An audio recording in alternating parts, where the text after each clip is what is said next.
so angry. Even though I have a smile on my face, I've learned. I just got off Legal View, CNN, Ashley Banfield. Any of you guys out there watch CNN? I know. It's my mission field, I'll be the first to say. And we had this conversation about Donald Trump is going to go speak today at the Faith and Freedom Coalition. Hillary Clinton, on the other hand, is going to be giving a speech at the same time at Planned Parenthood. I was on with Sally Kahn, Bakari Sellers, Ben Ferguson, great people.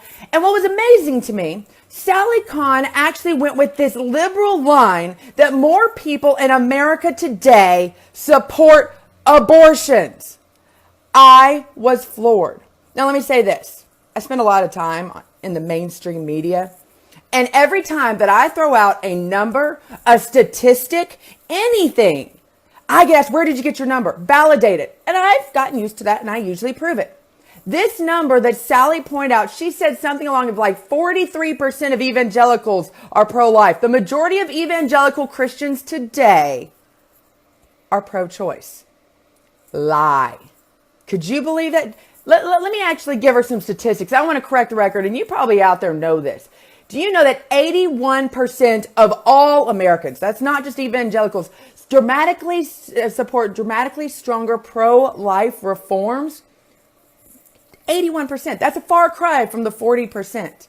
And so when Sally Kahn and these Democrats are going on there right now, going on Planned Parenthood, speaking to them, they want to say that she's once again showing how she is for women and Donald Trump is not, because he's going to speak at the Faith and Freedom Coalition. He's going to speak at evangelicals and conservatives, that we're the party that does not like women. I'd like to point it out to them, and I got blasted earlier this week for doing this. We're the party for all women. We're the party for women that are on this earth and the ones that are soon to be or never had a chance. That's what called being pro-life is. We want women and men to have a chance at life.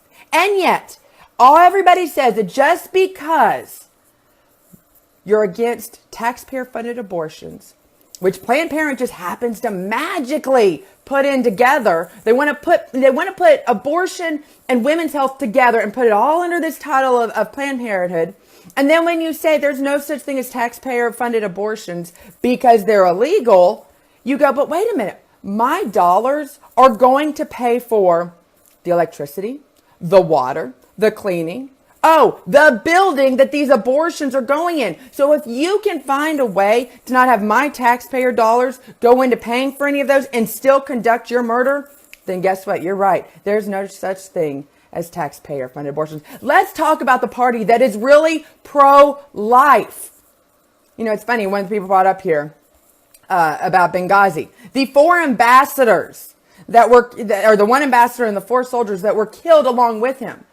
That doesn't seem very pro-life. You know, Hillary talks about in her foreign policy that she didn't want to build walls. You know what? It's funny. Those walls were the same thing that those people were hiding behind before they were dragged out and killed. Tell me what's the party of pro-life?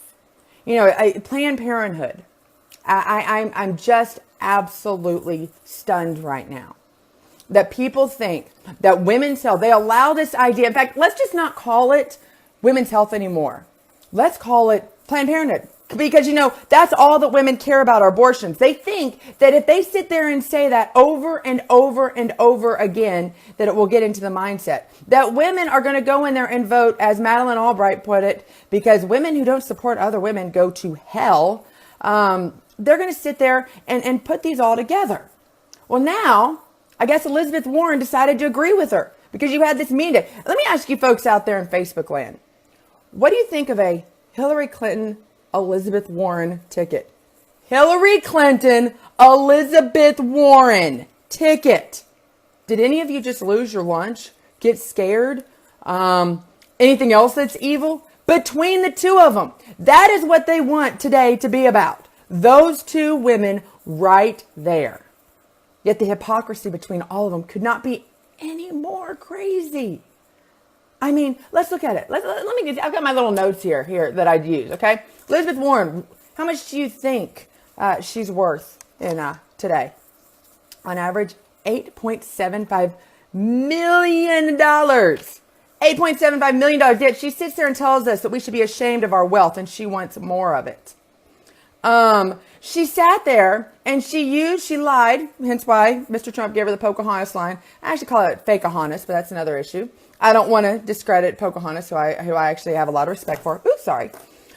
She lied about being part Cherokee to land plum jobs at Harvard and the University of Pennsylvania. And then she said, oh, I really didn't do that.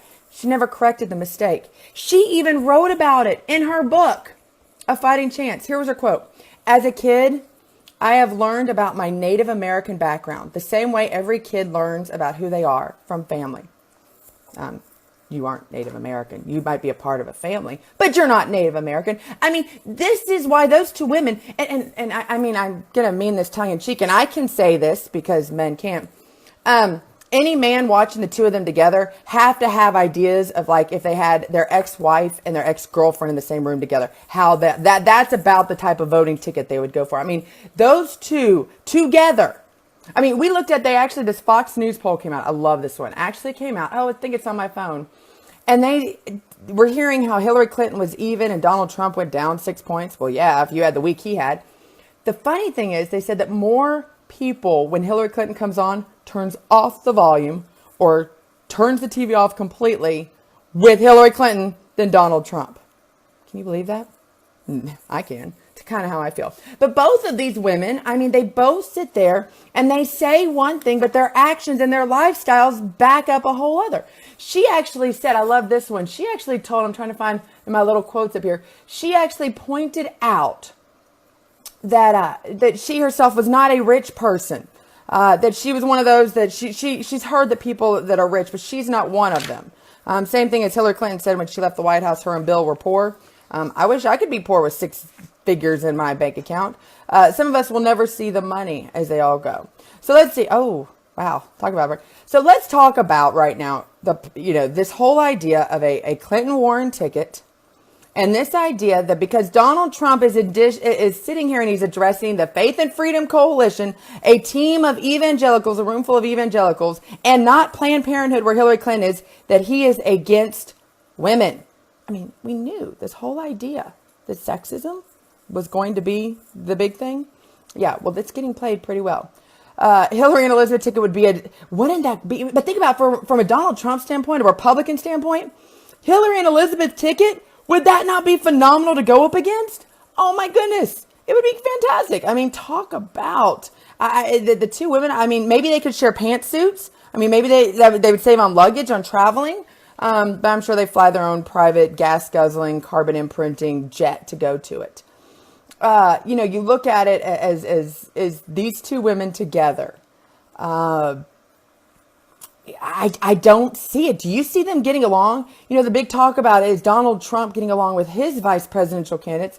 Do you really see Hillary Clinton, Elizabeth Warren getting along very long? I mean, this is all a pandering to get Bernie Sanders over, but I don't see Elizabeth just sitting there and taking it. You know what we do need? We need a Hillary Clinton, Elizabeth Warren. You know how they like Bennifer? We need a name that merges the two of them together. Out there in Facebook world, do you have someone to help me? A Hillary and Elizabeth Warren, Hilla Warren? I don't know. I'll leave that out there. You guys are much more creative than I am to be doing that. So this is Right Alerts. I'm glad you guys were. Ooh, I don't want to see. Yeah, no, I don't want to see. Some of those things out there, I don't want to see Elizabeth and Hillary doing that you guys are putting in there. Maybe they can share a jail cell. I am sure both of them at some point have committed crimes, at least according to the FBI, or else they wouldn't be investigating them. Tomorrow, we are going to look at, I know it's, Saturday, but I get to work tomorrow and the news never dies. So tomorrow I want to talk about Paul Ryan. Don't we just love Mr. Ryan? Let's talk about, is he really helping the GOP or is he helping Hillary? So thank you guys. And I agree. We do need Jesus. There is more prayer going on in this country. Hence why evangelicals are important. We've got to keep them on. War Hill. I love that. War Hill. I think they're Warren Hillary. But isn't Hillary supposed to be first? And she's supposed to be like the top of it? Hillary Warren. Hillabeth. That's kind of good. Hillabeth. Hilariously scary. Oh, yeah, hilariously scary. You know, that was the joke they made, you know, like I said, if you watch CNN, which I hope you do when I'm on, I appreciate it. They made the joke about how, oh, the Republicans are just scared of Donald Trump. So they're going to go over and vote for Hillary. Let me just point out, we're scared of Donald Trump, maybe like possibly like we would be on Halloween. We live in absolute fear of a Hillary Clinton presidency. And I think that's why you aren't going to have those Republicans. Hopefully will come to their senses. Hillary! That's it. It's kind of like celery.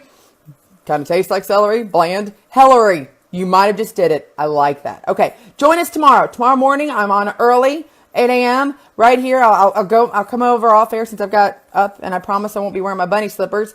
And we'll talk even more because I really want to make sure that I keep talking to you. And I read all your, I do go back and I read all of your comments afterwards and try to comment in there. So I really appreciate it. When I go on air, when I go on these network newses, I actually take a lot of what you say and try to make sure that that's the word that's getting out there. Because you know what? You can listen to the politicians in D.C. or you can listen to the people of America. And you know what? I always choose the people of America. RideAlerts.com. Thanks for joining us. We'll talk to you guys tomorrow. Oh, by the way, I'm about to go back on CNN. Wolf Blitzer.